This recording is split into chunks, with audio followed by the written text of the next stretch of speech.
धारे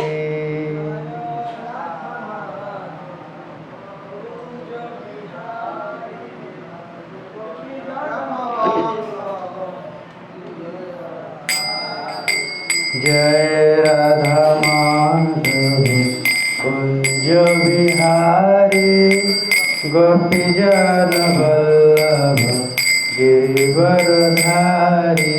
जय राधा माधव कुंज बिहारी गोपी जन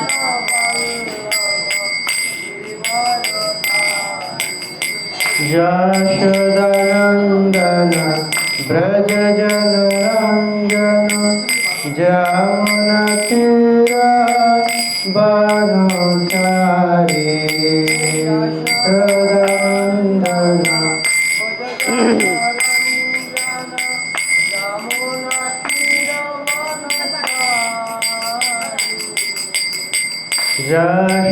यशोदानंदन ब्रज जन रंजन जमुना तीरा बनचारी यशोदानंदन ब्रज जन रंजन जमुना तीरा बनचारी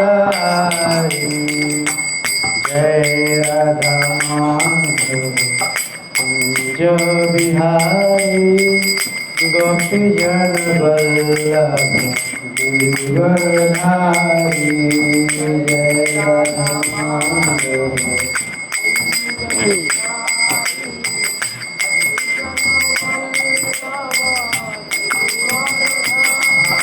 रघुपति राघव राजा राम पतित पावन सीताराम रघुपति राघव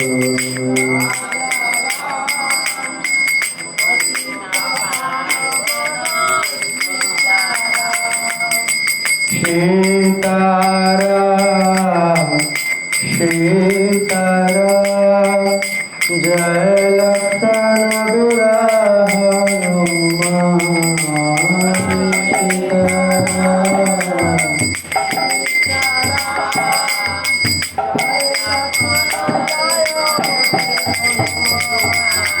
जय राम श्री राम जय जय राम जय राम श्री राम जय सीताराम जय राम श्री राम जय जय राम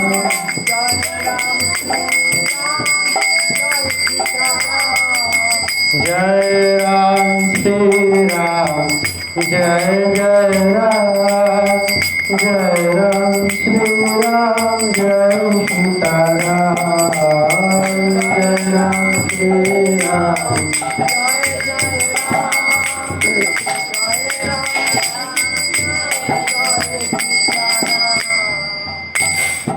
जय जय राधा माधव की जय भगवान श्री रामचंद्र की जय जय सीता माता की जय लक्ष्मण हनुमान की हिताय गौर प्रमानंद जय श्री प्रभुपाद की ओम ज्ञानतिमिरन्धस्य ज्ञानाञ्जनशलाकया चक्षुरुन्मीलितं येन तस्मै श्रीगुरुवे नमः श्रीचैतन्यमनोभीष्टं स्थापितं येन भूतले स्वयं रूप पदामह्यं ददाति स्वपदान्तिकं नमोऽहं विष्णुपादाय कृष्णपृष्ठाय भूतले श्रीमते भक्तिवेदान्त स्वामिनीति नामिने नमस्ते सरस्वते देवे गौरवाणी प्रचारिणे निर्विशेष शून्यवादी पाश्चात्यदेशतारिणे वंशाकल्पतरुभ्यश्च कृपा सिन्धुभ्येव च पतितानां पावनेभ्यो वैष्णवेभ्यो नमो नमः। हे कृष्ण करुणा सिन्धु दीनबन्धु जगत्पते गोपेश गोपिकान्त राधाकान्त नमस्तुते। तप्त कांचन गौरांगी राधे वृंदावनेश्वरी वृषभानुसुते देवी प्रणमामि हरिप्रिये। जय जय श्री कृष्ण चैतन्य प्रभु नित्यानंद श्री अद्वैत गदाधर श्रीवासादि गौरभक्तवृंद। हरे कृष्णा कृष्णा कृष्णा हरे हरे, हरे राम राम राम हरे हरे। ओम नमो भगवते वासुदेवाय। ओम नमो भगवते वासुदेवाय। ओम नमो भगवते वासुदेवाय।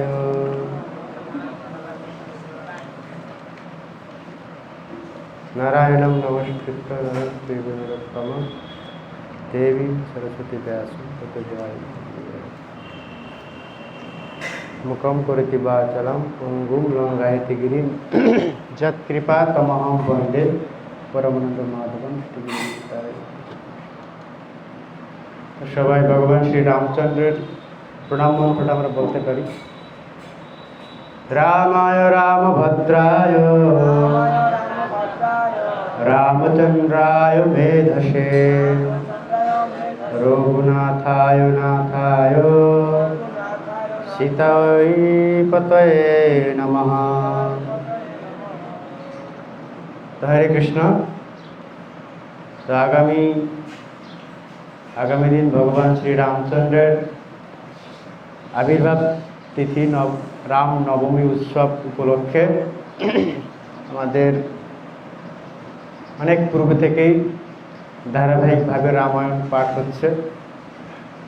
তো আমরা ধারাবাহিকভাবে ভগবান শ্রী রামচন্দ্রের অনেক কাণ্ডগুলো আমরা শ্রবণ করেছি। তো এখন আমরা শ্রবণ করব যুদ্ধকাণ্ড থেকে এবং আগামীকাল আমরা উত্তরকাণ্ড থেকে শ্রবণ করব। আমরা জানি যে 7 কাণ্ড সমন্বিত রামায়ণ। তো সেজন্য ধারাবাহিকভাবে যদি কেউ রামায়ণ শ্রবণ করে বা পাঠ করে তাহলে সে অত্যন্ত আনন্দ পাবে এবং অনেক শিক্ষা এই রামায়ণের থেকে সে লাভ করতে পারবে। তো বলা হয়েছে রামচন্দ্রের লীলা হচ্ছে শিক্ষণীয়।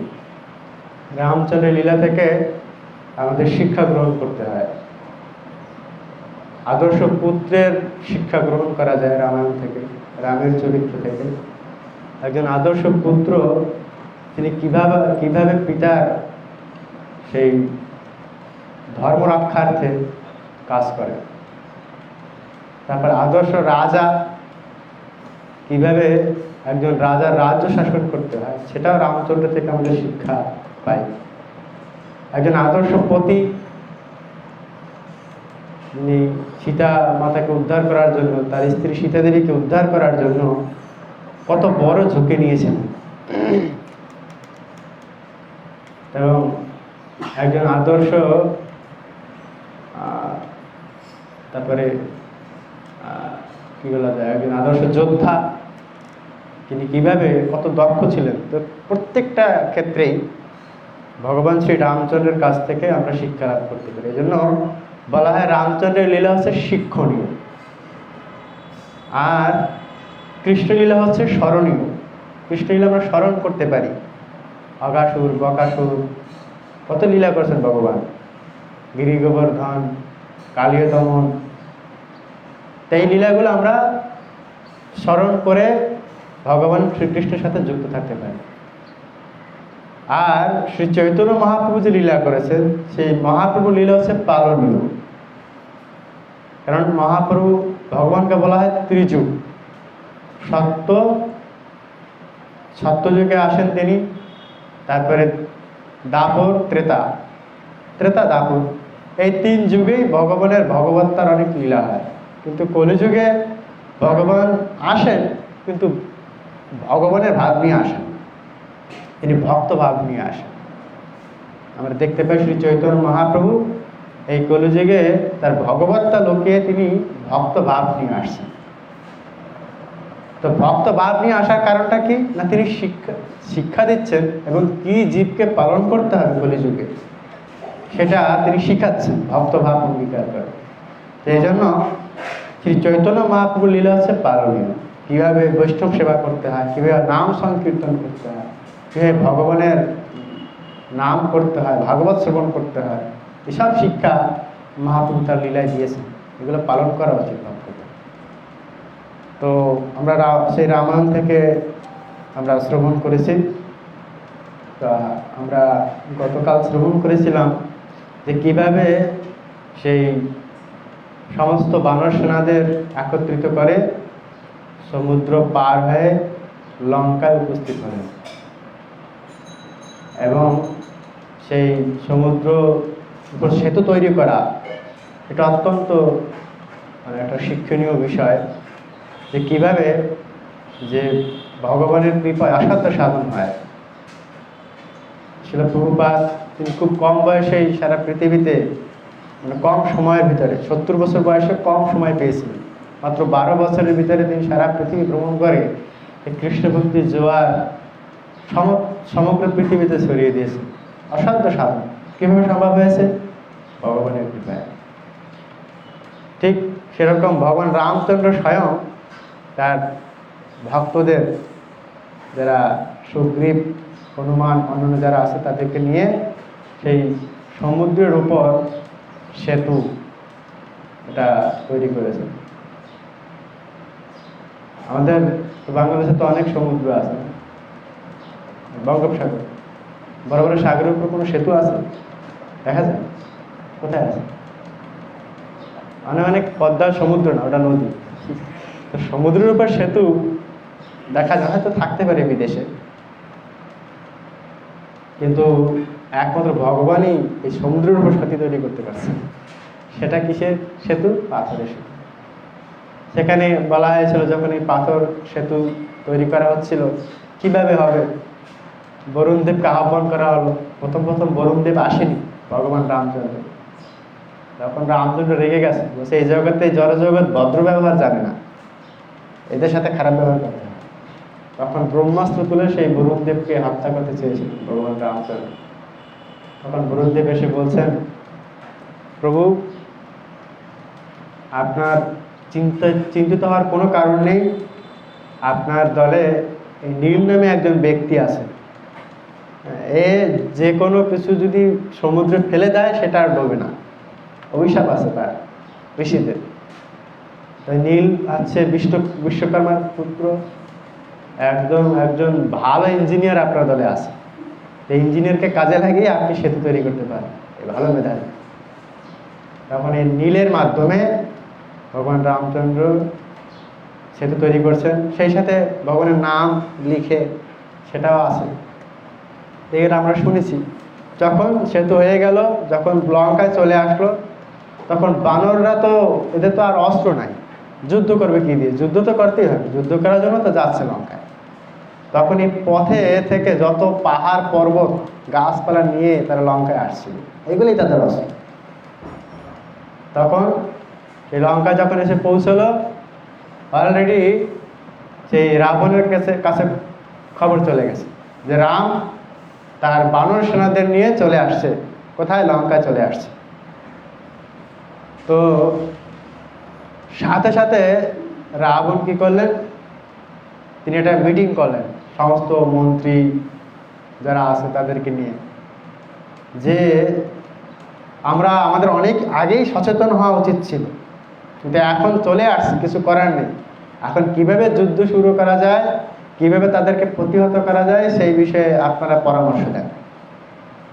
তো পরামর্শ হচ্ছে, এক পর্যায়ে সবাই পরামর্শ দিচ্ছে। তো বিভীষণ সে বারবার বলছে যে আপনি প্রভু শ্রীরামকে চিনেন না, আপনি তার কাছে এখনো সময় আছে, তাকে ফিরিয়ে দেন। এটা অনেক আগে বলেছিল। এর আগে অনেকবার বলেছি, কিন্তু রাবণ সেই তখন বিভীষণকে যখন অপমান করা হলো, বিভীষণ চলে গেল রামের কাছে। তখন রাম সহযোগিতা চাইছে বিভীষণের কাছে, যে আপনি একটু জানান যে রাবণের কীরকম কী শক্তিশালী, আপনি তো জানেন সব কিছু। তখন সব দিক দিয়ে বিভীষণ সহযোগিতা করছে। তো এরপরে যখন এখন যুদ্ধ শুরু হবে, তো সুগ্রীবকে দিয়ে রাম রাবণের কাছে সর্বশেষ মেসেজটা পাঠালেন, এই লাস্ট সুযোগ।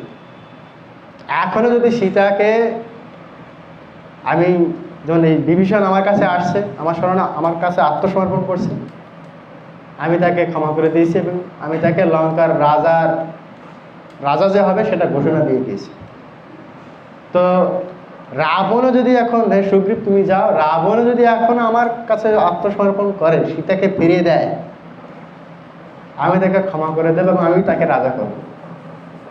এখন একজন বানর মানে সুগ্রীব প্রশ্ন করছে, হে ভগবান রামচন্দ্র, আপনার এই কি ধরনের কথা? আপনি তো সুগ্রীবকে লঙ্কার রাজা বানিয়ে দিয়েছেন, রাবণ যদি এসে আপনার চরণে আত্মসমর্পণ করেন, তাহলে রাবণকে কোথাকার রাজা বানাবে? বলছে রাবণকে আমার অযোধ্যার রাজা বানাবো, অযোধ্যা নগরী রাবণকে দিয়ে দেবো, যে রাবণ এসে আমার চরণে আত্মসমর্পণ করে আর সীতাকে ফিরিয়ে দেয়। তখন সুগ্রীব আবার প্রশ্ন করছে, তাহলে ভরতের কি হবে? ভরত তখন রাজা আছে নাকি অযোধ্যা আপনার অবর্তমানে? রাজা বলতে আপনার পাদুকা নিয়েই সিংহাসনে বসিয়েছে, মানে সে দায়িত্বভার সে পরিচালনা করছে নিচে বসে, তাহলে ভরতের কি হবে? বলছে ভরতকে অযোধ্যা থেকে সরিয়ে দেব। তো অযোধ্যা থেকে সরিয়ে দিলে কোথায় নিয়ে যাবেন? ওকে আমার ধামে নিয়ে যাব। তাহলে আপনি কি করবেন? বলছে আমি আর সীতা যারা অযোধ্যায় আমার ধামে যাবে সবাইকে আমি সেবা করব, এসে আমার কাজ। এই সর্বশেষ মেসেজটা তুমি সুগ্রীব পাঠিয়ে দাও। তো সুগ্রীব ওখানে তারা ত্রিকূট পর্বতের আশ্রয় নিয়েছিলেন, রাম এবং তার বানরসেনরা। ত্রিকূট পর্বতটা অনেক উঁচু ছিল। তো উঁচুতে সেই পর্বতের চূড়ায় উঠলে লঙ্কা নগরী দেখা যায়। তো সুগ্রীব কি করছে, সেই ত্রিকূট পর্বতের উপরে উঠে লঙ্কার দিকে তাকালো, দেখতেছে অত্যন্ত স্বর্ণময়, সোনা দিয়ে তৈরি, না একদম উজ্জ্বল করছে লঙ্কা নগরী। আর দেখে যে সেই লঙ্কার যে রাবণের যে প্রাসাদ, সেইটার উত্তর ভাগে এই রাবণ এক মানে মন্ত্রী সহ পাশে বসে আছে। তো সুগ্রীব ওটা দেখেই একদম সেই ত্রিকূট পর্বত থেকে লাফ দিয়ে সেই রাবণের কাছে চলে গেছে, এক লাফ। আর রাবণ তো হঠাৎ আচম্বিত হয়ে গেছে, কোথা থেকে আবার একটা বানর আসলো, আগের একটা বানর তো অনেক ক্ষয়ক্ষতি করেছে, এই বানরটা কোথেকে আসলো? তখন ভয়ে একদম ভয় পেয়ে গেছে, একটু অবাক হয়ে গেছে, ভয় তো আর পায় নাই। তখন সুগ্রীব বলছে, হে দুরাচারী রাবণ, আমি সর্বশেষ সুযোগ পাঠিয়ে প্রভু রাম আমাকে পাঠিয়েছে, এখনো সময় আছে, তুমি সীতা মাতাকে রামচন্দ্রের কাছে ফিরিয়ে দাও, আর তুমি ভগবান রামচন্দ্রের কাছে আত্মসমর্পণ করো। তখন এরকম যখন বলছে, রাবণ অত্যন্ত রেগে গেছে, কি আমার মন্ত্রীরা অনেকে এই কথা বলছে, বিভীষণ এই কথা বলছে, আমার স্ত্রী বলছে মন্দাদরী, আর অনেকে অনেক কথা বলছে, তুমিও এসে এক কথা বলছে, তোমাকে এখনই জমের দৌড়ে পাঠাচ্ছি। এটা বলে যখন আক্রমণ করতেই হলো, তখন সাথে সাথে বিভীষণ ওই সুগ্রীব লাফ দিয়ে একদম সাথে সাথে যুদ্ধ শুরু, কুস্তি যুদ্ধ। একটা পর্যায়ে রাবণকে একদম একটা ঘুষি মেরে ওখানে ফেলে দিয়েছে। আর রাবণ চিন্তা করছে, না এর সাথে এই মুষ্টিযুদ্ধে পারা যাবে না, আমার মায়াবী শক্তি ব্যবহার করতে হবে। যখন এই মায়াবী শক্তি ব্যবহার করবে, তখন সুগ্রীব আবার একটা লাফ দিয়ে সেই ত্রিকূট পর্বতের কাছে চলে গেছে। তো সুগ্রীবের এই যে রাবণের সাথে যে কিছুটা যুদ্ধ হয়ে গেছে, এটা দেখে অন্যান্য বানর সেনারা খুব আনন্দিত, উৎসাহিত, লেজ মেলাচ্ছে, হ্যাঁ খুবই তো, আমাদের রাজা তো খুব শক্তিশালী, নির্ভীক। তখন রামচন্দ্র বলছে, দেখো সুগ্রীব, তুমি বোকার মতো কাজ করলে হবে না। তুমি যদি পরাজিত হয়ে যেতে ওখানে, তোমাকে যদি বন্দি করে ফেলতো, তাহলে তো আমরা কি হয়ে যেতাম, পরাজিত হয়ে যেতাম। এরকম দুঃসাহসিক করার কোনো প্রয়োজন নেই। যদিও তুমি এটা করেছো, সবাই অত্যন্ত উৎসাহিত হয়েছে তোমার এই বীরত্ব দেখে, তারা এখন যুদ্ধ করার জন্য শক্তি পাবে। আমাদের আর বিলম্ব করা উচিত না। তোমার কথা প্রত্যাখ্যান করেছে, মানে আমার কথা প্রত্যাখ্যান করেছে, তোমাকে অবজ্ঞা করেছে, আমাদের আজকেই যুদ্ধ অ্যাটাক শুরু করতে হবে। তো এই মধ্যে রাবণ কি করছে, এই শুক আর সারণ এই দুইজনকে, কারণ যুদ্ধ করার আগে তো শত্রুপক্ষের বিচার করতে হয়। রাম তো অলরেডি বিভীষণের কাছ থেকে সমস্ত শক্তিগুলো জেনে ফেলছে, কারা কারা আছে, ইন্দ্রজিতের কি ক্ষমতা, অন্যান্য মন্ত্রীদের কি ক্ষমতা, রাবণের কি ক্ষমতা, সব ক্ষমতা। এটা হচ্ছে যুদ্ধের নীতি, উভয় পক্ষের শক্তির কথা জানতে হয়। আমরা ভগবদ্গীতায় দেখি দুর্যোধন দ্রোণাচার্যকে বলছে, দেখো এই বিপক্ষে পাণ্ডবরা আছে, এত যোদ্ধা আছে, আমাদের পক্ষে এরা আছে, বিবরণ দেয়। ঠিক রাবণ কি করছে, রামের কত শক্তি, বানরদের কত শক্তি, কত সৈন্য আসছে, সেই অনুযায়ীটা তাকে রেডি করতে হবে সবকিছু। আবার রাক্ষসও তো সেই পরিমাণ রেডি করতে হবে। সেই জন্য তিনি শুক আর সারণকে পাঠালেন যে তোমরা যাও দেখে এসো যে রামের কত হাজার বাহিনী আছে, বানর সেনা আছে। এই শুক আর সারণ যখন গেল, এত বানর ছড়িয়ে ছিটিয়ে গাছের ডালে, গাছের পাহাড়ের উপরে, এটাই সেটাই, গর্তের ভিতরে এত বানর, এই গুণে আর কোনো কুলকিনীরা পাচ্ছে না। তো সারণ শব্দের অর্থ হচ্ছে যেখানে যে ব্যক্তি প্রথম বৈদিক গণিত আবিষ্কার করে, ম্যাথামেটিক্সের জনক হচ্ছে এই সারণ। তো সারণ মোটামুটি একটা দাঁড় করাইছে কিরকম সৈন্য হইতে পারে। তো যখন এই শুক সারণ বিচরণ করেছিল, বিভীষণ তো অত্যন্ত চতুর ব্যক্তি, তিনি ধরে পাচ্ছেন এরা রাবণের গুপ্তচর, ধরেই তো একদম রামের কাছে নিয়ে আসছে। বলছে, প্রভু এদেরকে শাস্তি দেন, এরা যেন রাবণের কাছে ফিরে যেতে না পারে। বলছে, দেখো না, আমরা যুদ্ধ শুরু করিনি, এরা আসছে, এরা যা জানতে চায় সব কিছু বলে দেখে এরা রাবণের কাছে চলে যাক, সমস্যা নেই। তখন এই সারণ আর শুক রাবণের কাছে গিয়ে বলছে, দেখুন আমরা তো গিয়েছিলাম, কিন্তু আমাদের তো ধরে ফেলেছিল, বিভীষণ ধরে ফেলছে। একমাত্র প্রভু রামের কৃপায়, তার আশ্রয়ে আশ্রিত হওয়ার ফলে আমরা মুক্ত হয়েছি। তখন বলছে, ঠিক আছে, আসছো। রাম খুব বড় মহানুভূতির পরিচয় দিচ্ছে, কিন্তু কি হবে, শত্রু যতই মহানুভূতি দেখাক না কেন, এটা বিশ্বাস করতে নেই। রাবণের শিক্ষা দিচ্ছে যে যতই ভালো মানুষ কথা বলুক, যতই আপাত কিছু উপকার করুক আমাদের, কিন্তু কখনো বিশ্বাস করতে নেই শত্রুদের। তখন এই সারণকে জিজ্ঞাসা করছে, তাহলে কত সংখ্যা করলে? বানর সেনার এমন পরিমাণে, এটা গোনা খুব কঠিন হয়ে গেছে, তবে আপনাকে একটা ধারণা দিচ্ছি এত সংখ্যক বানর হতে পারে। তখনই সেই সারণ বর্ণনা করছে যে 100 লক্ষ সমান 1 কোটি। 100 লক্ষ 1 কোটি না, 100 লক্ষ সমান 1 কোটি। 1 লক্ষ কোটি সমান 1 শঙ্কু। 1 লক্ষ শঙ্কু সমান 1 মহাশঙ্কু। 1 লক্ষ মহাশঙ্কু সমান 1 বৃন্দ।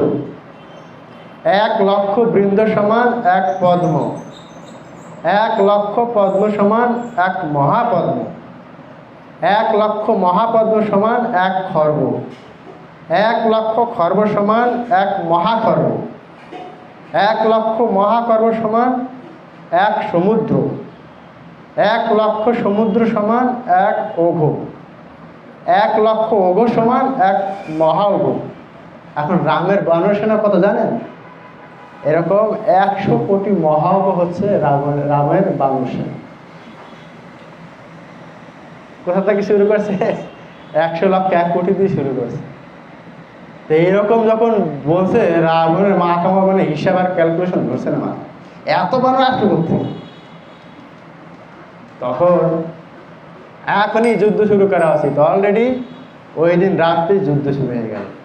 রাত্রে বলতে মানে বিকেলের দিকে যুদ্ধ শুরু হয়েছে। প্রচুর যুদ্ধ। সমস্ত বানররা পূর্ব দিকে, পশ্চিম, উত্তর, দক্ষিণ চারদিক দিয়ে সেই লঙ্কা নগরী ঘিরে ফেললো এবং প্রাচীরগুলো ভাঙতে লাগলো। রাক্ষসরাও হঠাৎ যে আক্রমণ হয়ে গেছে এটা তারা বুঝতে পারে না। তখন তারাও আস্তে আস্তে প্রস্তুত হয়ে আক্রমণ করা শুরু করবে। তখন সেই যখন সে শুরু করলো, তখন নীল পূর্ব পাশ দিয়ে তারা আক্রমণ করলো এবং সেই অন্যান্য যারা আছে তারা কি করলেন, বিভিন্ন দিক দিয়ে তারা আক্রমণ করলেন। আর বানরেরা জয় রাম জয় রাম, রাম লক্ষ্মণের জয় হোক, এটা বলেই তারা যুদ্ধ শুরু করছে। তো এখানে বলছে যেহেতু রাবণের সেনাদের অত্যন্ত শক্তিশালী অস্ত্র ছিল, কিন্তু সীতা দেবীর অভিশাপ ছিল যে তোমাদেরই যতই অস্ত্রশস্ত্র থাকুক না কেন, আমি অভিশাপ দিচ্ছি যে প্রভু রাম তার সামান্য শক্তি ব্যবহার করে তোমাদেরকে ধ্বংস করবে। এবং হনুমান তো এসে গেছে, বলছে বানর সেনারা তাদের কাছে অস্ত্র নেই, তারা অস্ত্র চালাতে দক্ষও না, তো বলছে তাদের থাবর এবং চোপারে তোমরা মারা যাবে। আমরা দেখি, আপনারা দেখবো এই যুদ্ধের সময় এই সুগ্রীব হনুমান অনেক মানে চর থাপ্পড় মেরে অনেক রাক্ষস হয়ে গেছে। এটা সীতাদেবীর একটা আশীর্বাদ, আর রাবণের পক্ষে এটা অভিশাপ। সামান্য পাথর দিয়ে মেরে ফেলছে, এটা এরকম আশীর্বাদ ছিল সীতা মাতার। কারণ সতী সাধ্বীর স্ত্রীর যে আশীর্বাদ সেটা কি হয়, অক্ষরে অক্ষরে সত্য। তো এইদিকে যখন যুদ্ধ শুরু হয়ে গেল, তো প্রথমেই ইন্দ্রজিৎকে পাঠিয়ে দিয়েছে রাবণ, যাও, কারণ আমি অনেক কুলক্ষণ দেখতে পাচ্ছি, তুমি যাও। তো অন্যান্য রাক্ষসরা তাদেরকে মেরে ফেলতে লাগলো বানররা। ইন্দ্রজিৎ গিয়ে কি করছে, অত্যন্ত বড় একটা যুদ্ধ শুরু করছে। তো আর বানররাও কি করছে, রাক্ষসদের পেলেই তাদেরকে কামড়ে দিয়ে, তারপরে আচর মেরে, এইভাবেই রাক্ষসদের মেরে ফেলতে লাগলো, কামড় দিয়ে, গাছের গুঁড়ি দিয়ে, বাড়ি দিয়ে, কারণ তাদের কাছে তার অস্ত্র নেই। এইভাবে ইন্দ্রজিৎ শব্দের নাম হয়েছে, একবার দেবতাদের সাথে ইন্দ্রের সাথে এই রাবণের যুদ্ধ হয়। তো রাবণকে একটু কাবু করে ফেলে, কিন্তু যখন পিতা একটু দুর্বল হয়ে গেছে, এটা যখন দেখেন এই মেঘনাথ শব্দের একটা নাম হচ্ছে, তিনি মেঘের আড়ালে বসে যুদ্ধ করতে পারতেন, তাকে দেখা যেত না। আর ইন্দ্রজিৎটা নাম হয়েছে কখন, যখন এই মেঘনাথ তখন এই রাবণের তার পিতাকে সাহায্য করার জন্য এমন যুদ্ধ করছেন, এবং তিনি বর প্রাপ্ত হয়েছিলেন, ব্রহ্মার বর ছিল। তো তখন তিনি কি করছেন, এমন যুদ্ধ করে এই ইন্দ্রকে একদম বন্দি করে ফেলছে, রশি দিয়ে বেঁধে ফেলছে। তখন বেঁধে একদম লঙ্কায় নিয়ে গেছে। তখন বলছে, বাবা পিতাশ্রী, আমি ইন্দ্রকে বেঁধে নিয়ে আসছি, আপনারা আর চিন্তা করার কোনো কারণ নেই। একে আপনি আপনার পাপস করে রাখতে পারেন, মানে পায়ের নিচে যেরকম রাখে না, তো পায়ের নিচে রাখতে পারেন। তো কোথাও কথা বলা আছে শনিদেবকে পাপস করে রাখছে, আবার কোথাও কথা এরকম আছে ইন্দ্রকে। তো ইন্দ্রকে আর একটা কাজ দিছে, বেঁধে নিয়ে এই রাবণের যত ঘোড়া ছিল ঘোড়ার ঘাস কাটতে দিছে। এত শক্তি ছিল ইন্দ্রজিতের। ইন্দ্রকে জয় করেছে বিদায়, তখন এই মেঘনাথের নাম হয় ইন্দ্রজিৎ, যে ইন্দ্রকে জয় করে। তো শনিদেবকে রাখছে পাপস, আর ইন্দ্রকে রাখছে ঘোড়ার ঘাস কাটতে। রাবণ প্রতিদিন ঘোড়ার অনেক ঘাস লাগে, এই ঘোড়ার ঘাস কাটাতে ইন্দ্রকে ব্যবহার। তো আপনারা জানেন এই লীলাটা, যে কিভাবে নারদ মুনি একবার এসেছিলেন, এসে রাবণ যে এই যে ধ্বংস হবে রাক্ষস জাতি, এর অনেক অভিশাপ আছে। তখন এই শনিকে বুট করে রাখছিলেন, মাথাটা নিচু করে বুট করে রাখছে। রাবণ এসে নারদ মুনি এসে রাবণকে বলছে, বাহ, আপনি তো ত্রিলোক বিজয়ী, আপনি বড় বড় দেবতাদের আপনার এরকম কাবু করে রাখছেন। ও এই শনিদেবকে পায়ে পাপুস করে রাখছেন, খুব ভালো খুব ভালো। তো আমার আরো একটু ভালো লাগতো যখন আপনি ওটাকে একটু চিট করে দেবেন, ওটা তো বুট করে আছে, একটু চিট করে দেন তাহলে আরো ভালো লাগে। তো যখন চিট করে দিল তাহলে শনির দৃষ্টি রাবণের কপালে পড়লো, শনির দৃষ্টি যার কপালে পড়ে সেই তো ধ্বংস হয়। নারদ মুনি সেই রাবণকে খুব তোষামত করে বলছে কি চিৎ করে দেন, যে চিৎ করে দিল শনি একদম তাকিয়ে রইল রাবণের মুখের দিকে। এই শনির দৃষ্টি পড়ছে, এই শনির দৃষ্টি পড়ার ফলে রাবণের এখন ধ্বংস হয়ে গেল। আরো অনেক অভিশাপ আছে। একবার রাবণ, উত্তরকাণ্ডে এগুলো বর্ণনা করা আছে যে কিভাবে সে সেই কৈলাসে গিয়েছিল।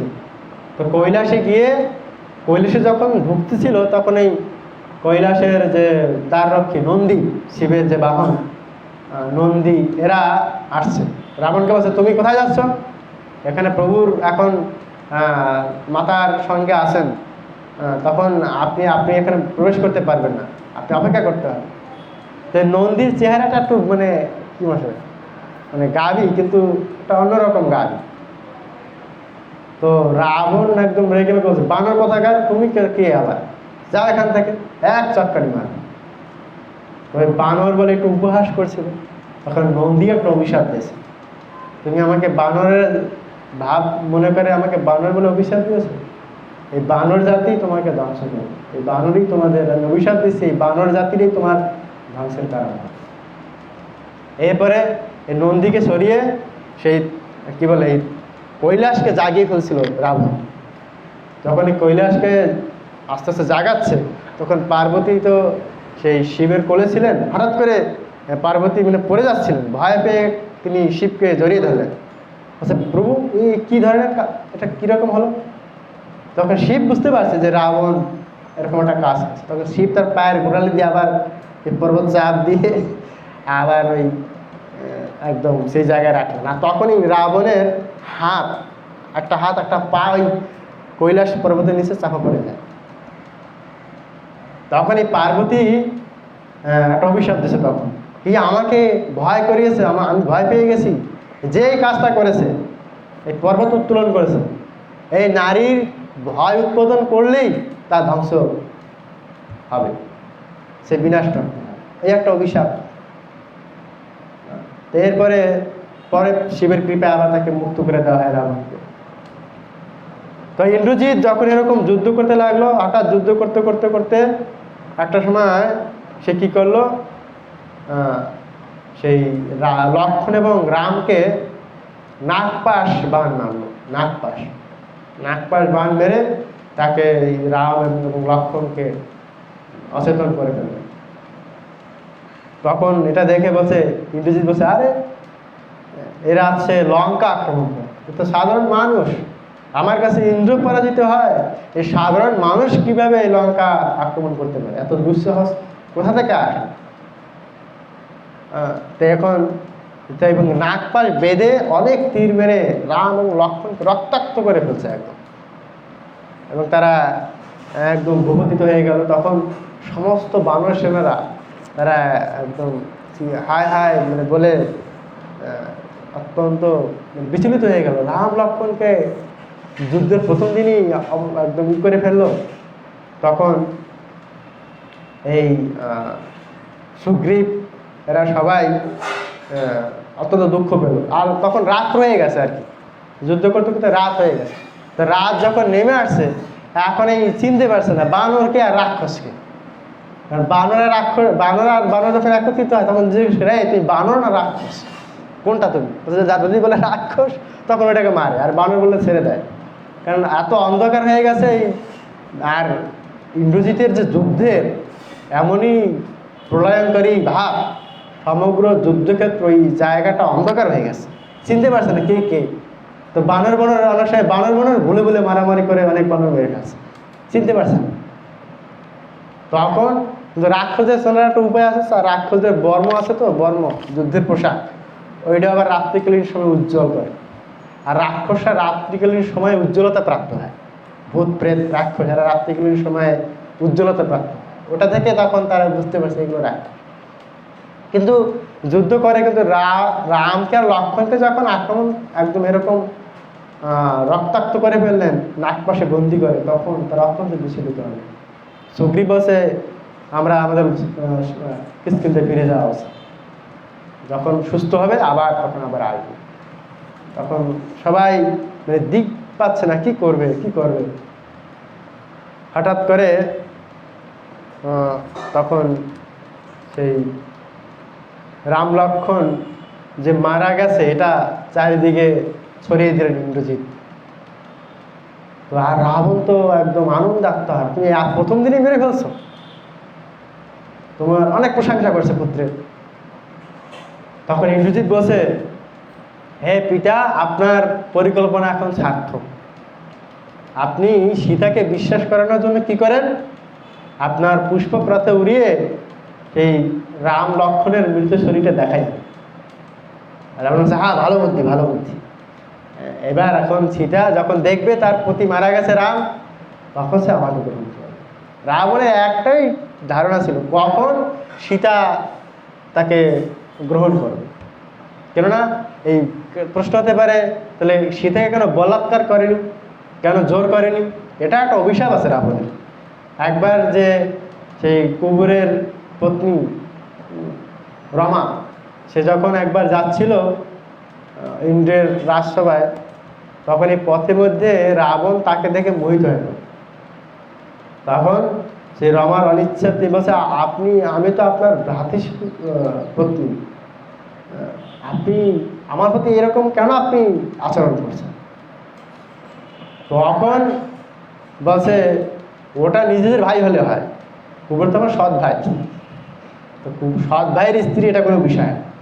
তো রাবণের যেহেতু অসুখ, তিনি সেই জোর করে সেই রমার সাথে মিলিত হয়েছিলেন, তাকে ধর্ষণ করেছিলেন। তখন রমা একটা অভিশাপ দেয় যে এরপর থেকে যদি আপনি কোনো নারীর ইচ্ছার বিরুদ্ধে গিয়ে তাকে বলাৎকার করার চেষ্টা করেন, তাহলে আপনি তৎক্ষণাৎ মৃত্যুবরণ করেন। তো ওই ভয়টা রাবণের ছিল। এই জন্য সীতাকে আনার পরেও তিনি সীতা দেবীর প্রতি ওরকম জোর জুলুম করলেন, কেন তাহলে তার মৃত্যু হবে। এই জন্য তিনি চাচ্ছিলেন সীতা যেন নিজের থেকে তাকে গ্রহণ করে। তো এরকম যখন লক্ষ্মণকে আর রামকে দেখানোর জন্য পুষ্পক রথে সীতাকে নিয়ে গেল, তো সীতা দেবী দেখে তো একদম তিনি এখনই প্রাণ থাকবে, এরকম একটা অবস্থা।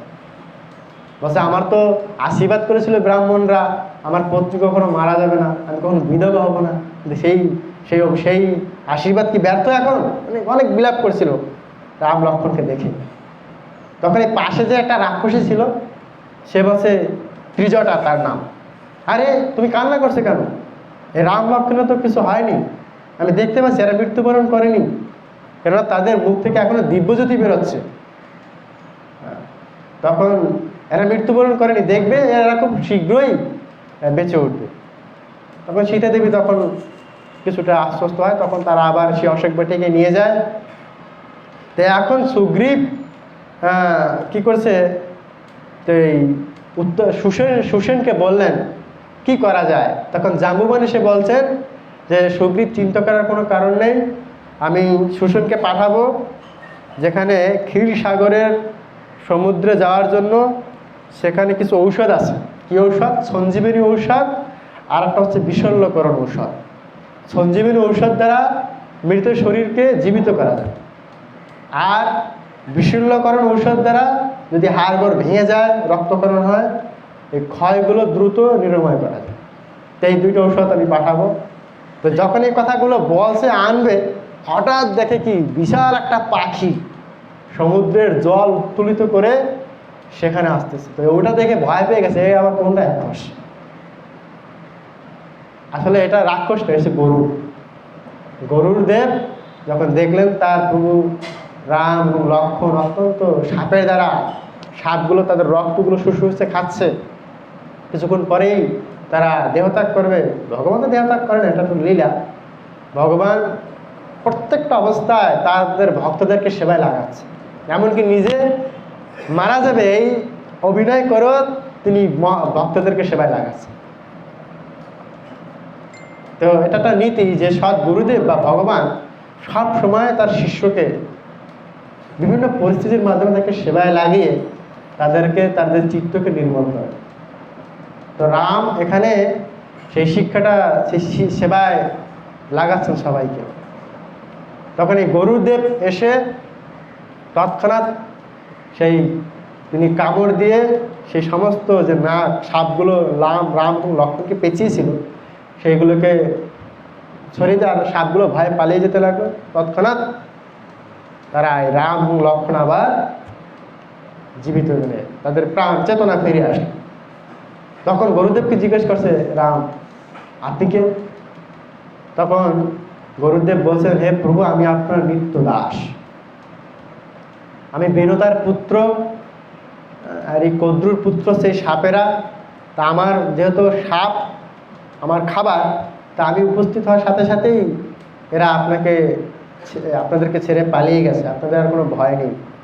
যদিও আপনি সমস্ত আপনাকে ভয় পায়, কিন্তু আপনি অপ্রাকৃত লীলার মাধ্যমে আপনাদেরকে আপনার সেবা করার সুযোগ আমাদেরকে দিচ্ছেন। এই জন্য যখন গরুদেব এভাবে কথা বলছেন, তখন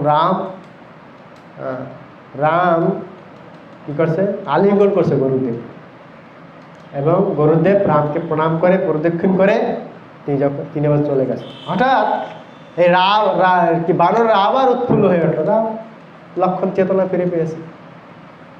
তো এখন আবার যুদ্ধ শুরু। তখন এই ইন্দ্রজিৎ এবং রাবণ আবার তারা বিস্মিত হয়ে গেছে, কি ব্যাপার, এটা বাঁচালো কিভাবে? বাঁচার তো কথা, কিন্তু জানে না যে ভগবানকে কখনো মারা যায় না। নাস্তিক সভ্যতা সবসময় ভগবানকে মেরে ফেলতে চায়। কংস ভগবানকে মেরে ফেলতে চায়, রাবণ ভগবানকে মেরে ফেলতে চায়। নাস্তিকদের বা অসুরদের ভাবই আছে এরকম। বর্তমান সময়ে আসরিক বা নাস্তিক সভ্যতা এরাও নাস্তিক্যবাদ প্রচার করে বা বিভিন্ন মাধ্যমে ভগবান যে নেই এটা প্রমাণ করতে চায়, কিন্তু এটা কখনোই সম্ভব না। ভগবান আছেন, থাকবেন, এবং তার অপ্রাকৃত লীলাগুলো চলবে। এই জন্য যখন পরবর্তীতে যুদ্ধ হলো, তখন রাবণ ধূম্রাক্ষকে পাঠালেন, যে ধূম্রাক্ষকে হত্যা করলেন হনুমান। একটা পাথরের বাড়ি দিয়ে হনুমান এই ধূম্রাক্ষকে মেরে ফেললেন। এরপর পাঠালেন বজ্রদংষ্ট্রকে, রাবণের কিছু সেনাপতি, শক্তিশালী যোদ্ধা। এই যে বজ্রদংষ্ট্রকে মারলেন বালির পুত্র অঙ্গদ তার অস্ত্র কেড়ে নিয়ে তাকে মেরে ফেলছে। এরপরে অকম্পনকে পাঠালেন রাবণ। তো অকম্পন যখন যুদ্ধ করেছিল, প্রচণ্ড যুদ্ধ করছে, তখন হনুমানও একটা বট গাছ দিয়ে গাছের গুঁড়ি দিয়ে একবার দিয়ে অকম্পনের মাথাটা ফাটিয়ে দিয়েছে। এইভাবে পাঠালেন প্রহস্তকে। আর যত সেনাপতির মৃত্যু সংবাদ শুনছে, রাবণ অত্যন্ত বিচলিত হয়ে যেতে লাগলো। এই প্রহস্তকে পাঠালেন। এই প্রহস্ত খুব বড় যুদ্ধ করলো, বৃষ্টির মতো তীর দিয়ে বানরদের মারতে লাগলো। তখন নীল কি করছে, নীল এই প্রহস্তকে কি করছে, একটা বড় একটা পাথরের খণ্ড দিয়ে তাকে এক মাথার উপর একটা পর্বত ফেলে দিয়ে তাকে মেরে ফেলছে। যখন দেখলেন যে সবাই যুদ্ধে নিহত হয়ে যাচ্ছে, তখন রামকে যুদ্ধ আহ্বান করার জন্য রাবণ বেরিয়ে গেলেন। রাবণ স্বয়ং বেরিয়ে গেছে। রাবণ বেরিয়ে অত্যন্ত যুদ্ধ শুরু করলেন, এবং এমন যুদ্ধ শুরু করলেন যে সেই রামের যত বানর সেনা ছিল সবাই ভয়ে পালাতে লাগলো। তখন হনুমান আসছে প্রথম রাবণকে আক্রমণ করার জন্য, প্রতিহত করার জন্য। তো হনুমান যেহেতু আসছে, হনুমানের গায়ে তো অনেক বল ছিল, অনেক শক্তি ছিল। তো হনুমান এসেই রাবণের রথে উঠেই, হনুমানের কি আছে, হাতের তালু আছে না, তালু, এই তালু দিয়ে একদম রাবণের এই দৃষ্টি একদম হাতের তালু দিয়ে তার মাথার তালুর উপরে এমন জোরে একটা আঘাত করে, বসে রাবণ একদম মাথা ঘুরে ওখানে বসে পড়ছে। রাবণ রাবণ খুব প্রশংসা করছে হনুমান, হ্যাঁ তুমি তো খুব বড় যোদ্ধা, আসলে তোমার এত শক্তি আসলো কোত্থেকে, আমাকে তো এরকম কেউই এক চর মেরে এত ঠান্ডা করতে পারে না। তো রাবণ খুব প্রশংসা করছে, অনেকক্ষণ শুধু প্রশংসাই করছে হনুমানের, না তুমি খুব ভালো বড় যোদ্ধা। তো হনুমান বলছে আসলে আমি বুঝতে পারছি তুমি আমার সাথে হাসি ঠাট্টা আমার করছো, আসলে আমার ক্ষমতা খুব সামান্য, কিন্তু তুমি যে এখন যে বেঁচে আছো আমার সামনে এটা তোমার ভাগ্য ভালো। হনুমান আবার এরকম বলছে, যদি আমার ক্ষমতা খুব সামান্য, কিন্তু তুমি যে বেঁচে আছো এখনো, এটা তোমার ভাগ্য খুব ভালো, কারণ আমি জানি আমার হাতে তুমি মারা যাবে না, রামের হাতেই মারা যাবে, কিন্তু আমার কিছু গায়ের জ্বালা আমি কি করছি, আমার কিছু গায়ের জ্বালা তোমার উপর আমার খুব রাগ, কিছু রাগ আমি মেরে ঠেরে তোমাকে আমার এই রাগগুলো কমাচ্ছি, এটা তুমি মারা যাবে না আমার হাতে, এটা আমি নিচ্ছি, কারণ প্রভু রাম তোমাকে হত্যা করে। এরপরে নীল আসে রাবণের সাথে যুদ্ধ করতে। তোর একটা সময় নীলের উপরে এমন আক্রমণ শুরু করে, নীল আর কি করবে, ও একদম ইঁদুর মতো হয়ে গিয়ে এই রাবণের পতাকার, এই যে পতাকা আছে পতাকার ধ্বজা, পতাকার ভিতরে ঢুকে গেছে। একটা সময় সুযোগ পেলেই নীল ওখান থেকে বেরিয়ে রাবণকে মারবে, এটা চালাক। তো এই যে নীল যে রাবণের সেই রথে গিয়ে পতাকার নিচে চলে গেছে, এটা দেখে মানে রাম লক্ষ্মণ অত্যন্ত বিস্মিত হয়ে গেছে, এত সাহস নীলের, রাবণকে ভয় পায় সবাই, দেবতারা, ইন্দ্ররা, যমরাজও ভয় পায় রাবণকে। তো আর নীল তার কাছে চলে গেছে, এত সাহস দেখে রাম লক্ষ্মণ এরাও কি হয়ে গেল। তো এরপরে সেই নীলকে যখন আর দেখতে পেল না, কোথায় গেল নীল, যাক সে এখন লক্ষ্মণের সাথে যুদ্ধ করে শুরু করছে রাবণ। তো একটা সময় এমন যুদ্ধ শুরু করছে যে লক্ষ্মণের দিকে ব্রহ্মাস্ত্র নিক্ষেপ করে, আর লক্ষ্মণের মাথা ফেটে রক্ত বেড়ায় প্রচুর, লক্ষ্মণ মূর্ছিত হয়ে যায়। কিছুক্ষণ পরে আবার সে সুস্থ হয়ে ওঠে, লক্ষ্মণ উঠে আবার যুদ্ধ করে। তখন এই লক্ষ্মণকে একটা শক্তিশালী শক্তি শেল এটা নিক্ষেপ করে লক্ষ্মণের দিকে। আর এই শক্তি শেল যখন বিদ্ধ হয় লক্ষ্মণ, তখন এই লক্ষ্মণ একদম ভূতলে শায়িত হয়ে যায়, মারা যায় না, অজ্ঞান হয়ে পড়ে। আর যখন অজ্ঞান হয়ে পড়ে তখন রাবণ চিন্তা করছে এই লক্ষ্মণ যে মারা গেছে, এই লক্ষ্মণকে একটু নিয়ে যাবো, সবাইকে দেখাবো।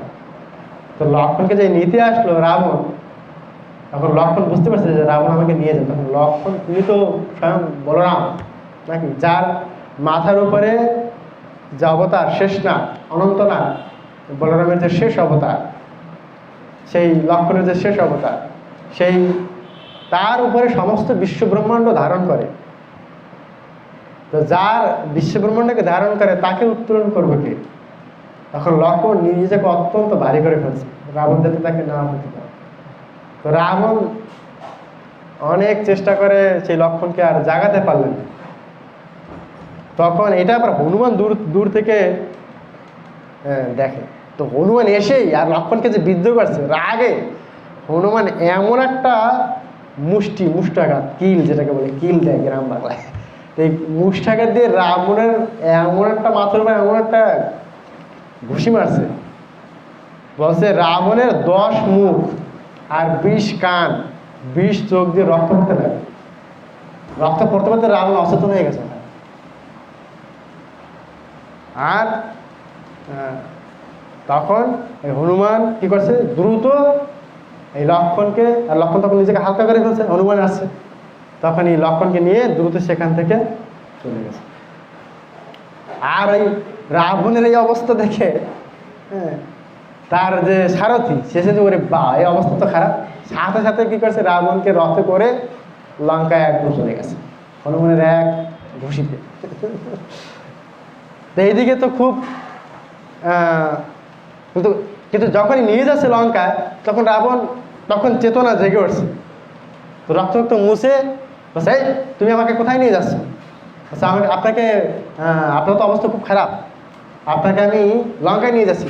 আচ্ছা মূর্খ কোথাকার, যুদ্ধ থেকে পলায়নকারী যে ব্যক্তি সে হচ্ছে কাপুরুষ, তুমি আমাকে কাপুরুষ বানাবে, এখনই যুদ্ধক্ষেত্রে নিয়ে যাবে, রাবণের সাথে বোঝাপড়া করবা, লক্ষ্মণকে শেষ করে দিলাম। তা আবার ফিরে আসছে। তো রাবণের সাথে যখন যুদ্ধ করতে আসছে, তো রাম প্রচুর পরিমাণে এমন যুদ্ধ করে সেই রাবণের সমস্ত তীর, ধনুক, পতাকা সব কিছু নষ্ট করে ফেলছে। আর রাবণ খুব ক্লান্ত হয়ে গেছে। তখন রাম লাস্ট সুযোগ দিচ্ছে রাবণকে, এখনো সুযোগ দিচ্ছে। দেখেন, ভগবান সর্বোত্তম চেষ্টা করে শান্তি বা তাকে সুযোগ দেয়, সংশোধনের সুযোগ দেয়। এটা একটা শিক্ষা হচ্ছে, ভগবান আমরা যদি ভুল করি অনেক সংশোধনের সুযোগ ভগবান দেয় আমাদের, কিন্তু আমরা যদি সচেতন না হয় তাহলে রাবণ মতো আমাদের অবস্থা। তো তখন এই লাস্ট বলছে, এই তোমার লাস্ট রিমাইন্ডার, এখনো যদি তুমি সীতাকে ফিরিয়ে দাও, এখনো যদি তুমি আমার শরণাগত হও, আমি তোমাকে মুক্ত করে দেবো, আমি তোমাকে অযোধ্যা লাগাবো না। এখনো ভগবান রামচন্দ্র সেই সংশোধনের সুযোগ দিচ্ছি। এই রামচন্দ্র থেকে এটা একটা অনেক বড় শিক্ষা আমাদের, কিভাবে আমাদের সংশোধনের সুযোগ দেওয়া উচিত। তো আমরা এখানে বিশ্রাম রাখি। আসলে প্রভুপাদের লীলামৃত আছে, আগামীকাল থেকে আমরা আবার শ্রবণ করব। এরপরে কিভাবে কুম্ভকর্ণকে পাঠায় তা আমরা সেটা শ্রবণ করব। প্রভুপাদ লীলামৃত। জয় ভগবান শ্রী রামচন্দ্র কি জয়, জয় লক্ষ্মণ সীতা হনুমান কি জয়, শিল প্রভুপাদ কি।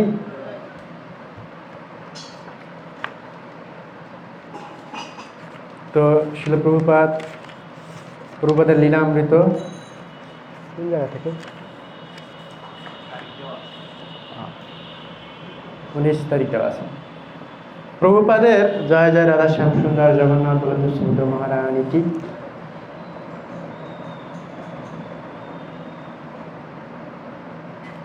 তো একটা সাংবাদিক, সেই সাংবাদিক আমরা গতকাল শ্রবণ করেছিলাম। সেই সাংবাদিক সেই ভাগবতকে একটা ধর্ম পুস্তক বলে পরিচয় দিয়ে প্রভুপাদের একটা উদ্ধৃতি দিয়ে তিনি পত্রিকায় ছিল প্রভুপাদের একটা কি বের করেন, খবর বের করেন যে একজন স্বামীজি আসছেন আমাদের এই আমেরিকায়, তিনি আমাদেরকে ভগবত তত্ত্বজ্ঞান প্রদান করবেন। প্রভুপাদের অভ্যাসগুলি সম্বন্ধে বর্ণনা করে সেই সাংবাদিক বলেন, ভক্তিবেদান্ত স্বামী সন্ন্যাসীর জীবন যাপন করেন এবং কোনো মহিলাকে তার খাদ্যে স্পর্শ করতে দেন না। 2 সপ্তাহ ব্যাপী সমুদ্র যাত্রা এক বাটলারে আগারওয়ালদের গৃহে চাল, সবজি, রুটি একসঙ্গে রান্না করার জন্য 3টি তাক বিশিষ্ট একটি তামার পাত্রে তিনি নিজের হাতেই রান্না করেন। তিনি সম্পূর্ণভাবে নিরামিষাশী এবং পানীয় হিসেবে তিনি কেবল দুধ গ্রহণ করেন। দুধ সম্বন্ধে তিনি বলেন, শিশু এবং বৃদ্ধের অলৌকিক খাদ্য। দুধকে বলা হয়েছে অলৌকিক খাদ্য, কাদের জন্য? শিশু এবং বৃদ্ধের জন্য। সেই প্রবন্ধে আরও বলা হয় যে দৈহিক ক্লেশ বা যুদ্ধ সম্বন্ধেও স্বামীজি সেই রকম দার্শনিক ভাবাপন্ন। সেই সম্বন্ধে তিনি মন্তব্য করেন, মানুষের প্রবৃত্তি হচ্ছে যুদ্ধ করা। সেই সমস্ত প্রবৃত্তির সঙ্গে আমাদের মানিয়ে নিতে হবে। জীবনের উত্থান এবং পতন স্বাভাবিকভাবেই আসে, ঠিক যেমন সমুদ্রের ঢেউয়ের উত্থান পতন হয়। প্রবন্ধের শেষে বলা হয়, তিনি বলেন, আমেরিকানরা যদি তাদের পারমার্থিক জীবন সম্বন্ধে আরও বেশি সচেতন হয় তাহলে তারা অনেক বেশি সুখী হতে পারে। আগারওয়াল পরিবার মনে করেছিলেন যে প্রভুপাদ আমেরিকায় এসেছিলেন শুধু তার বই ছাপাবার অর্থ সংগ্রহ করার জন্য। প্রভুপাদ শিষ্য গ্রহণ করবেন কিনা সেই সম্বন্ধে তাদের কোনো ধারণাই ছিল না। প্রভুপাদ যে সারা জগৎ জুড়ে একটি বিরাট আন্দোলনের শুরু করবেন, অসংখ্য মানুষকে কৃষ্ণভক্তি প্রদান করবেন এবং সারা পৃথিবীর প্রতিটি নগর ও গ্রামে হরে কৃষ্ণ মহামন্ত্র কীর্তন করে আকাশ বাতাস মুখরিত করে তুলবেন, সেই কথা তারা কখনো কল্পনাও করতে পারেন। তারা কখনো তাকে করতাল অথবা মৃদঙ্গ বাজিয়ে কীর্তন করতে দেখেনি।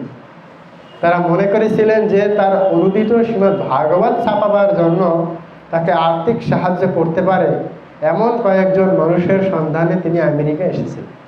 আসলে প্রভুপাদের যে উদ্দেশ্য সম্বন্ধে সেটাই সাংবাদিক এমনকি আগরওয়াল কেউই বুঝতে পারে না। এখানে বলছে সুন্দরভাবে, যারা মনে করছে যে কিছু টাকার জন্য আসছে, প্রভুপাদ ভাগবত ছাপাবে কিছু টাকার জন্য আসছে। আমেরিকা, ভারতবর্ষ তো দরিদ্র দেশ, ওখানে তো এত খরচ বহন করতে পারবে না, এই জন্য টাকার জন্য আসছে। কিন্তু ছিল প্রভুপাদ কি জন্য আসছে সেটা তারা জানে। তিনি যে কখনো একটা প্রচন্ড আলোড়ন সৃষ্টি করবেন তা তখন তাদের কাছে অচিন্তনীয় ছিল। শেলি আগারওয়াল বলেন, শেলি আগারওয়ালটাকে গোপাল আগারওয়ালের স্ত্রী, তিনি কোনো রকম উত্তেজনার সৃষ্টি করেনি, তিনি বিরাট লোক সমাগমের আকাঙ্ক্ষা করেননি। তিনি কেবল তার বই ছাপাবার অর্থ সংগ্রহ করতে চেয়েছিলেন। হয়তো প্রভুপাদ ইচ্ছা করেই তার অন্তরের ইচ্ছা তাদের কাছে প্রকাশ করেনি। তার উপস্থিতিতে তারা এমনিতেই এত ভয় পেয়ে গিয়েছিল যে তিনি তাদের উৎকণ্ঠা আর বাড়াতে চান। আসলে প্রভুপাদ বলতেন, কিন্তু দেখা যায় প্রভুপাদ তো দূরদৃষ্টি সম্পন্ন, তাদের নাকে মুখে চেহারা দেখে বুঝতে পারছে এরা কেমন কীরকম বিব্রত বোধ করছে আমাকে নিয়ে, এই জন্য আর কিছু বলেন। প্রভুপাদের অনুরোধে আগারওয়াল দম্পতি প্রতিদিন সন্ধ্যায় তাদের বাড়িতে 6টা থেকে 9টা পর্যন্ত একটি সভার আয়োজন করতেন। তো ছিল প্রভুপাদ প্রচার শুরু করে দিয়েছেন, 6টা থেকে 9টায় ক্লাস। এই শেলি আগারওয়ালকে বলছে, তোমরা এরকম একটা আশেপাশে যারা আছে তাদেরকে বলো তারা যেন 6টা থেকে 9টা যে সভা আলোচনা হবে এই আলোচনা যেন আসে। এই বিষয়ে শেলি আগারওয়াল বলেন কি ধরনের কাজ হতো এই সভায়, তখন সেটা বর্ণনা করছেন। সেই সভায় অনেক বুদ্ধিমান লোকেরা সমাগত হতো। তারা সকলেই তার প্রতি আকৃষ্ট হতো। তাকে যে কি প্রশ্ন করবে সেই সম্বন্ধে কারোর কোনো ধারণা ছিল না, তাদের যথেষ্ট জ্ঞান ছিল না। তিনি ছিলেন বইয়ের পৃষ্ঠা থেকে বেরিয়ে আসে একটি স্বপ্নের মতো। পেনসিলভেনিয়ার বাটলারে কারো বসবার ঘরে একজন ভারতীয় সন্ন্যাসীর দর্শন পাওয়া আশা কে করেছিল? আমেরিকার মধ্যবিত্ত সমাজে তা ছিল সত্যি অচিন্তনীয়। আমাদের মধ্যে তাকে পাওয়াটা সত্যি ছিল অসাধারণ ব্যাপার। তাকে দেখবার জন্য আমার মা বাবার অনেক দূর থেকে এসেছিলেন। পিটসবুর্গে আমরা অনেককে চিনতাম, তারা সকলেই এসেছিল, কিন্তু তাদের এই উৎসটা ছিল কেবল কৌতূহল ভিত্তিক। এখন বর্ণনা করছেন শেলি আগারওয়াল যে তিনি কী ধরনের পোশাক পরতেন আর তার কাছে কি কি ছিল। অতি অল্প যা কিছু জিনিসপত্র তার ছিল, তার মধ্যে ছিল একটা ট্রাঙ্ক, একটা টাইপরাইটার আর একটা ছাতা। তিনি সবসময় ছাতাটা হাতে করে ঘুরে বেড়াতেন। সেটা একটা উত্তেজনার সৃষ্টি করেছিল। তখন বেশ ঠান্ডা পড়েছিল, তার মস্তক ছিল মণ্ডিত, তাই সাঁতার কাটার টুপির মতো একটা টুপিও তিনি সবসময় পরে থাকতেন। দেখা ছিল প্রভুপাদ কত কষ্ট করতেন। আমাদের তো আর কি ঠান্ডা পড়ে বাংলাদেশে, আর কি বা গরম পড়ে, সেই গরমে ঠান্ডায় আমাদের অনেক সময় অবস্থা খারাপ হয়ে যায়, অবশ্য কিছু ইচ্ছে করে না করি। কিন্তু ছিল প্রভুপাদ, তিনি আমেরিকার মতো একটা ঠান্ডা জায়গায়, খুব ঠান্ডা, কষ্ট হচ্ছিল প্রভুপাদের, তিনি সবসময় এই টুপি পরে রাখতেন, এই ঠান্ডার তুষার যাতে না পড়ে সবসময় ছাতা ব্যবহার করতেন। কিন্তু এত প্রতিকূলভাবে তিনি সবসময় ভগবানের নাম প্রচারে যুক্ত থাকতেন। তিনি এত মেধাবী ছিলেন যে কারোর সঙ্গে একবার পরিচয় হলে তার নাম, দাম, ঠিকানা সব কিছু তার মনে থাকে, ছিল প্রভুপাদের। আমাদের বাড়িতে কারোর সঙ্গে একবার পরিচয় হওয়ার পর তিনি যদি তাকে রাস্তায় বা গাড়িতে দেখতেন তাহলে তিনি তাদের নাম ধরেই দেখে হাত নাড়াতেন। তিনি সকলেরই মন জয় করেছিলেন, তার বুদ্ধিমত্তা সকলকে বিস্মিত করেছিল। তিনি যেভাবে সকলের নাম মনে রাখতে পারতেন তা সকলকে মুগ্ধ করেছিল, আর মুগ্ধ করেছিল তার সৌহার্দ্যপূর্ণ ব্যবহারে। প্রভুপাদের যে ব্যবহার কীরকম ছিল আমেরিকার মতো সেই জায়গায় গিয়ে। তা আমাদের শিক্ষা এখান থেকে, আমরা তো আর আমেরিকা বা অন্য কোথাও যাচ্ছি না, আমাদের তো এখানে অনেক ব্যক্তিরা আসে নাকি, আমরা তো আর যাচ্ছি না। যারা আসবে তাদের সাথে সৌহার্দ্যপূর্ণ ব্যবহার করা উচিত, তাহলে তারা আকৃষ্ট হয়ে বারবার এখানে আসবে। ছিল প্রভুপাদ একটা জায়গায় বলছিলেন, আমার এই মন্দিরগুলো হচ্ছে মরুভূমিতে জলাশয়ের মতো, আর সমগ্র জড়জগৎ হচ্ছে মরুভূমি। তো মরুভূমিতে তো প্রচন্ড তাপদাহ আর তৃষ্ণা, অতৃপ্তি। তো সারা জড়জগতে অতৃপ্তি আর তাপদাহের তিতাপ ক্লেশে জ্বলছে সবাই, কেউ শান্তি পাচ্ছে না কোথাও। যেহেতু মন্দিরগুলো হচ্ছে মরুভূমির ভিতরে একটা জলাশয়, এখানে সারস বা হংস এরা বাস করছে, মানে ভক্ত থেকে বলছে। যখন এরা এই মরুভূমি, তাপদাহ, অফিস আদালত, রাস্তাঘাট, এই বাড়ি ঘর, যখন তারা একটু এই মন্দিরে আসবে, তখন তারা জলাশয়ে আসছে। তারা সুমিষ্ট পানি জল যখন গ্রহণ করবে, আর এই মানে কি বলে সারসরূপী শুদ্ধ হংসরূপী ব্যক্তিদের যখন সঙ্গ করবে, তখন এই ভক্তের সঙ্গ করবে, তখন তারা অত্যন্ত আনন্দিত হবে, তাদের সেই বৃথা ক্লেশ নির্বাপিত হবে, তারা অত্যন্ত শান্ত হবে এবং তারা আকৃষ্ট হবে এই জায়গার প্রতি, এই দর্শনের প্রতি। এই জন্য সবার সাথে আমাদের সেই রকম। তো আমাদের কাছে এসে যদি ওই ত্রিতাপ ক্লেশের মতো জ্বালা অনুভব করে, তাহলে কী হবে অবস্থা? তারা তো বলে, হ্যাঁ বাবা, এই আগের জায়গায় তো ভালো ছিল, এখানে কেন আসলাম মন্দিরে? এমন আচরণ তো কল্পনা করতে পারিনি যে এরকম হয়। তো সৌহার্দ্যপূর্ণ আচরণ। আসলে প্রভুপাদ এরকম বলতেন যে তুমি পুরি আর বেগুন ভাজা, না গরম পুরি বেগুন ভাজা ভেজে রাখবেন, এটার কথাটা এরকম বলছে, পুরি আর বেগুন ভাজা, কিন্তু মূলত বিষয়টা হচ্ছে সৌহার্দ্যপূর্ণ ব্যবহার, ভালো আপ্যায়ন। সেটা আপনি এক গ্লাস জলও দিলেও হয়, কিন্তু ওটা বলছে ছিল প্রভুপাদ। এটার বলাটা অর্থ হচ্ছে যে এখন যে পুরি আর বেগুন ভাজা এখানে একটা থালা সাজানো থাকবে, এটা ওরকমটা বলেনি। ওরকম হলে ভালো, কিন্তু বিষয়টা হচ্ছে কি আপ্যায়ন, তাদেরকে যে একটা সম্মান, তাদেরকে যে একটা সহানুভূতি এবং তাদেরকে যে আপ্যায়ন, সেটা যেন থাকে। তাকে দেখে মনে হতো তিনি যেন কত গম্ভীর, কিন্তু আসলে তিনি ছিলেন অত্যন্ত রসিক। একজন শুদ্ধ ভক্তের স্বভাব এরকম, তিনি কখনো কখনো রসিক হবেন, কখনো কখনো গম্ভীর হবেন। যখন যে স্থানে যে ভাব প্রয়োজন, সেই ভাবে সবসময় আমার সেরকম চলবে। শুধু হাসি ঠাট্টাও ভালো না, আবার শুধু গম্ভীরও ভালো না। শুদ্ধ ভক্তের ভাব আসলে প্রভুপাদ এখানে এরকম ব্যবহার করতেন যে তিনি এমন এমন সময় শিষ্যদের সাথে এমন মিশে যেতেন, মনে হয় যেন তার বন্ধু বান্ধব, এরকম হাসি ঠাট্টা মস্করা করতেন। আবার তিনি এমন এমন সময় এমন গম্ভীর থাকতেন যে শিষ্যরা প্রণাম করতে যেতে ভয় পেত, নিস্তম্ভের মতো গম্ভীর।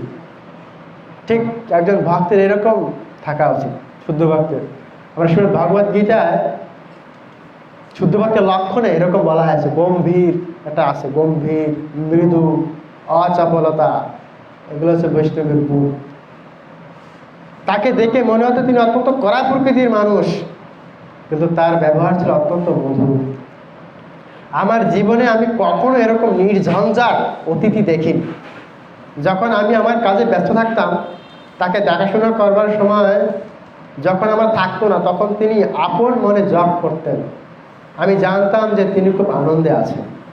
তিনি ছিলেন এতই নির্বিকার এবং এতই সরল যে তার উপস্থিতির ফলে কোনো রকম চাপ বা বিরক্তি আমি অনুভব করিনি।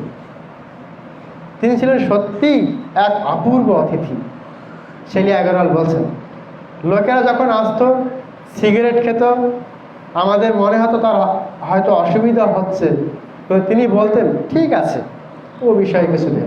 দেখেন ছিল প্রভুপাদ সিগারেট খেত তার সামনে বসে, তবুও তিনি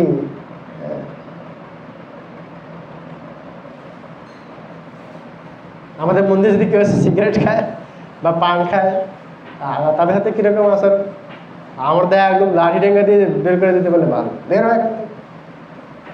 কিন্তু ছিল প্রভুপাদ আসলে এইগুলোর মাধ্যমে আমাদের শিক্ষাও দিচ্ছেন কীভাবে কোন পরিস্থিতিতে তাদেরকে অনুমোদন করা উচিত না। কারণ ছিল প্রভুপাদ এটা মন্দির, এখানে আমাদের অবশ্যই প্রতিবাদ করতে হবে, কিন্তু ছিল প্রভুপাদ যেখানে গেছে ওটা মন্দির না, ওখানে সবার সাথে তার থাকতে হবে। তিনি যদি সবাইকে দূর দূর করে তাড়িয়ে দেন, হ্যাঁ তোমরা মদ খাচ্ছ, সিগারেট খাচ্ছ, বেরো এখান থেকে, আসবে না। যারা যারা মদ খাও না, সিগারেট খাও, তারা আসবে, তাহলে আর কেউ আসবে? আসবে। তো শিল প্রভুপাদ এই পরিস্থিতি বুঝে, তো বৈষ্ণবের বা ভক্তের একটা গুণ হচ্ছে স্থান, কাল, পাত্র বিচার। এটা অত্যন্ত গুরুত্বপূর্ণ। সব জায়গায় সব আচরণ খাটে। আমি কখনো তার সামনে সিগারেট খেতাম না। আমি জানতাম যে গোপালের পিতৃতুল্য ব্যক্তির সামনে সিগারেট খাওয়া উচিত হবে না। আমি তাকেও গোপালের বাবার মতোই মনে করতাম। তিনি আমাদের কোনো সমস্যার সৃষ্টি করেনি। তো এখানেই আমরা বিশ্রাম রাখি। প্রভুপাদের লীলামৃত আমরা আগামী থেকে আবার শুনবো। জয় শ্রীল প্রভুপাদ কি জয়, জয় সমবেত ভক্তবৃন্দ কি, নিতাই নিতাই গৌর প্রেমানন্দে, হরি হরি বল।